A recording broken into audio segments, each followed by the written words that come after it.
Bismillahir Rahmanir Rahim. Alhamdulillahi Rabbil Alameen. Wa sallallahu ala Sayyidina Muhammadin wa alihi at-tayyibin at-tahirin wa ajil farajahum wal an a'da'ahum ajma'een. Assalamu alaikum wa rahmatullahi wa barakatuh. Dear brothers, sisters, respected viewers.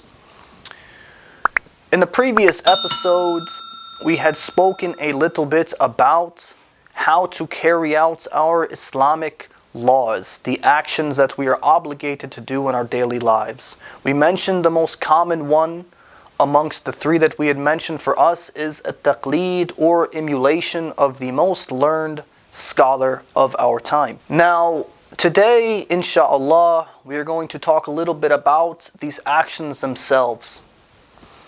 And these actions themselves are regarding many things, such as purity, prayer, hajj, etc. But today we're going to talk specifically about purification, at-tahara, which literally means purification, but the specific term in terms of Islamic law, it means to purify oneself or to make something ritually pure. Now, purifying from what? Purifying from filth, or as we say in Arabic, najasa, najasat, the plural form. There are two types of this. You have apparent filth, which is like something that is dirty. For example, Islamically we would say that a dog is ritually impure, or feces, for example, is not pure.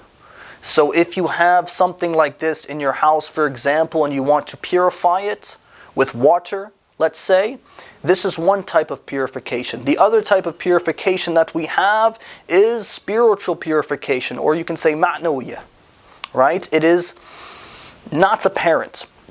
For example, if I go to the bathroom and then I have to pray, I have to do what? I have to make wudu or ablution. This is a type of purification. Now, purification in itself, is it mandatory for everybody to perform these acts of purification in and of itself? No, it's not. We say that it is only obligatory to do it, to do some sort of purification when another action requires it. It's a prerequisite.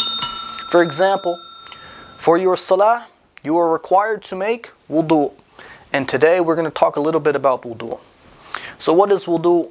Or ablution, as you can say in the English language?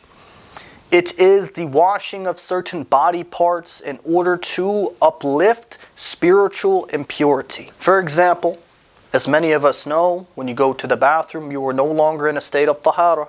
You have to do what? You have to make wudu in order to pray, touch the writing of the Quran, to do tawaf around the Kaaba, etc. So, how do we do wudu? In short, the first thing we need to do, as with any action in Islam, is to make our intention, and niyyah. As we know, every action requires intention.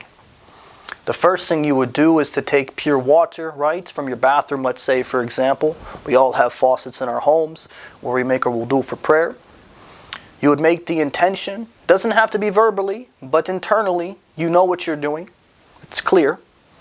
You would take this water, preferably in your right hand, and wash your face from top to bottom. So whatever you can fit in between these two fingers, this is the span of your face that you are required to wash. And you should go a little bit past it to make sure that you got everything. The next thing that you need to do is to wash your right arm. You must go in this order. You go to wash your right arm starting from the elbow, a little bit above it, and washing downwards. Notice how we're washing downwards again. You should always be washing from top to bottom. So you go from your elbow down to the tips of your fingers, making sure you got everything, removing your rings if you need to, or anything else that is blocking the water from touching your skin. So after you have washed your right arm, you must go and wash your left arm. You do the same exact thing on the left arm that you had done on the right arm.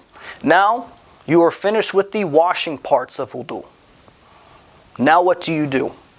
you have to do the wiping parts of wudu.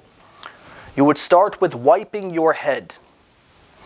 For example, it's preferable if you take your 3 fingers and wipe the front part of your head from the back to the front. This is what is most preferable. So you take the wetness. Make sure this wetness is not mixed with any other wetness, for example. It has to be the wetness that you had made wudu with, that you had washed these body parts with. Wipe downward to the front. And then what do? You have to wipe your feet, right? Preferably, according to some opinions, you should wipe the right foot first with your whole hand, and then the left, right? The right hand wipes the right, the left hand wipes the left. You should be using the whole hand. So you would wipe from the beginning of your toes up to the ankle and a little bit past it, just to be sure. And this is how you would complete your wudu. Yes, there are many recommended actions you can do in wudu. However, we are only mentioning what is mandatory in the wudu. Now, there are other matters of purification that we need to do. Sometimes wudu is not sufficient. For example, after sexual intercourse with one's wife, one needs to make what we call ghusl, or you can literally translate it as a shower or washing yourself, which comes in details, and we will discuss this in the next lesson. Bihawlillahi wa quwwati wa sallallahu ala sayyidina Muhammadin wa alihi at-tayyibin at-tahirin.